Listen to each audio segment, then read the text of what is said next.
Folks, we're back. Day 2, finding areas of polygons. I just had a killer box of Girl Scout cookies, Samoas. First time having them, they're actually pretty good. So I'm juiced up. I'm ready to give this great lesson. Shout out to Miss Phillip for making amazing notes. Whole geometry team is ready to go. We're fired up. All right, so here is your reference sheet, linked there. And here are the important shapes that we're going to be dealing with. Now, let's hop right into it. So our boy Gene has a cylinder with a radius of 4 inches. That is marked right here in red. And the height, marked over here, is 2 inches. Now, he cuts the cylinder in half along the length of the diameter, as shown in the diagram below. So think of this like a pie, a block of cheese. You're just cutting it right down the middle, giving it in 2 halves. So we want to know, what is the area of this cross section here, which is what I'm shading in green. Now, if you can tell, that shape looks like a rectangle or a parallelogram, something along the lines where we are going to use area equals base times height. So we know that our height is 2. Height is 2, 2, 2, 2, 2, 2, all the way around. Now, our only task is just to find what is the base.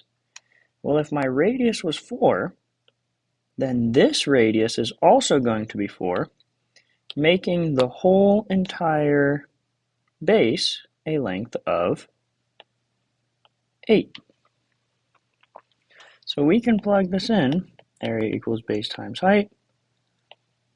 My base we just found was 8, my height is 2, so the area equals 16 inches squared. Remember, we are given units of inches, and when we're doing with area, we always square it in our answer. Moving on to our next one. We're given this lovely trapezoid here, and we're told that this entire base here is 12. Then we're told that this base 2, is 6, and we're not really given any other information besides the hypotenuses of these right triangles, which I have colored in blue.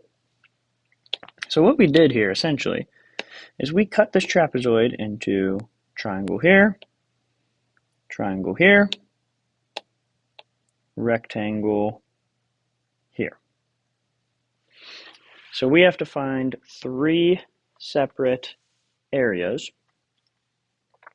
or we can do our base times our B1 plus B2 formula. We got a lot of options coming up here. So I'm going to find these side lengths first, or I can say, let me find these side lengths first.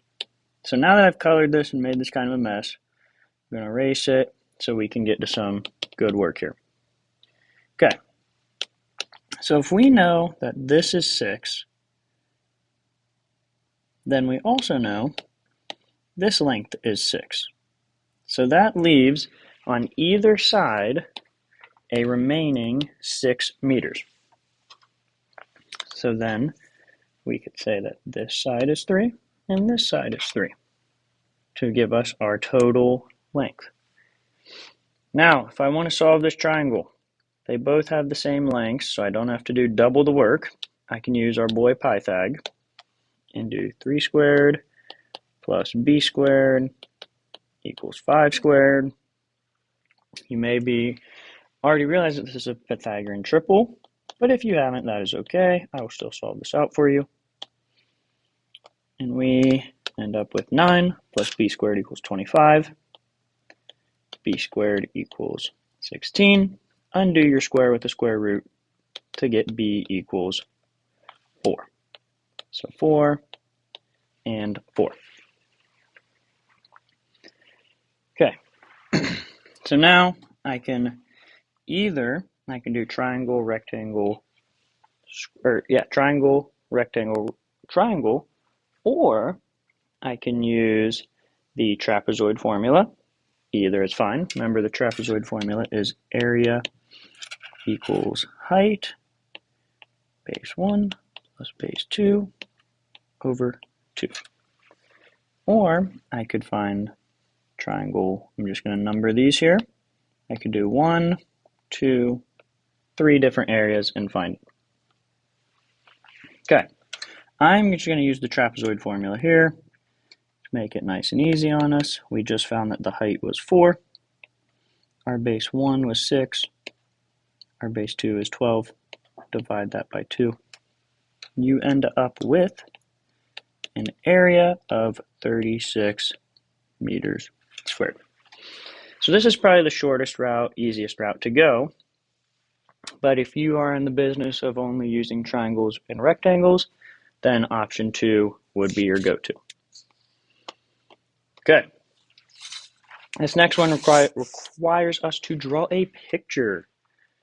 So we have a square, and it is circumscribed about a circle. Or, what I put in parentheses, the circle is simply inside of the square. So if I draw this square here, not a good square. Try again. There we go. Look at that square. Beautiful. So I got this square here.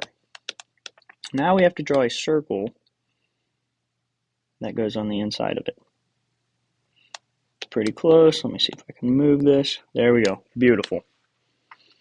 And all we're told here is that, or asked, what is the ratio of the area of the circle to the area of the square? So, if I give our center point here, and we're given a radius. Well, I know that the area of a circle is just pi r squared. But what if I doubled the length of this radius and made it 2r, or what we know as our diameter? Well, that is simply the height of this square. And remember, a square has 4 congruent sides, so that is also your base and your height. So the area of our square would be 2r for the height, which is what our orange line is, times another 2r for your base, and that would equal 4r squared. So now we're asked to find the ratio of the area of the circle to the area of our square. So when you're asked for a ratio, you're going to set up some type of proportion or fraction. So here is our area of the circle over the area of a square. What cancels out here, you may ask? Well, I know that the r's can cancel out, and the r squareds essentially can cancel out. So the ratio is just simply pi over 4. So what this tells us is that the area of a square compared to the area of a circle is pi over 4. All right, we're getting into some pretty cool drawings now. With parallelograms, some shaded areas, we're asking some super deep questions, so you gotta lock it in here. We have a square and then 4 congruent parallelograms inside of that square. And we're asked, what is the area of the shaded region? Okay, so to start this, we have to figure out, well, what is the full area? Well, we're given that a side length is 12, and we know that it is a square, so the area of the shaded portion is just 12 times 12, or in other words, 144. So the parallelogram then, we're given our height here, which I've just highlighted in blue, and then we're given a side length here. So if I go ahead and draw these up, let me change this color to red. The heights I could do in red, because remember, the problem told us that all of these were congruent. So all of these red lines I'm drawing have a height of 3. And now all of these blue lines that I'm drawing have a length of 5. So 5 and 3 are the numbers we need. To find the area of a parallelogram, it's just simply base times height, or in our case, 5 times 3, which equals 15. Now this just gives us the area of one of those parallelograms.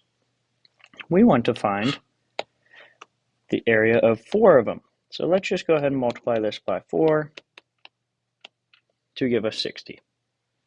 And our final step is to take the bigger area of 144 and subtract it from our 4 parallelograms, which had an area of 60. 144 minus 60 is 84. All right, a few more here.